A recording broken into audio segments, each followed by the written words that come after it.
मुल्की मसाइल के हल के लिए शेर पर मोहर लगाएं, मरीम नवाज का मरी में खिताब। कहा, नवाज शरीफ को कभी घर बैठे देखा, वो आवाम की तकलीफ की खातिर अपने फैसले बदल लेते हैं। आज मौसम की खराबी के सबब हाई रोड पहुंचे, क्योंकि हुक्मरान अल्लाह ताला और आवाम को जवाब दे हैं।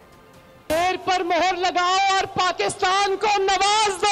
कि मरी में सैकड़ों अफराद बर्फ के नीचे दबकर हलाक हो गए, लेकिन वो जो बेहिस हुक्मरान थे उनके कान पे जूं तक नहीं रेंगी। और इस इलेक्शन में उससे जवाब मांगना कि वो कहाँ था जब मरी के लोग मर रहे थे। यहाँ पर जल्जला हो या सैलाब हो, नवाज शरीफ और शहबाज शरीफ को कभी घर बैठे देखा? जो भी यहाँ पर बुजुर्ग, नौजवान, बच्चे बच्चियां, माएं बैठी, मैं सबसे ये कहना चाहती हूँ, मेरा पैगाम है आपके लिए कि वोट की पर्ची कोई कागज का टुकड़ा नहीं होता। सोच समझ कर वोट डालना मेरे भाइयों, क्योंकि वोट की जो पर्ची होती है वो आपकी किस्मत का फैसला होता है, आपकी आने वाली नस्लों की तरक्की का फैसला होता है। मरी के मसाइल हल हो, नौजवानों के मसाइल हल हो, आपको अच्छी सेहत की सहूलियात मिले, आपको दानिश स्कूल जैसा अच्छा स्कूल मिले, तो फिर शेर पर मोहर लगाना।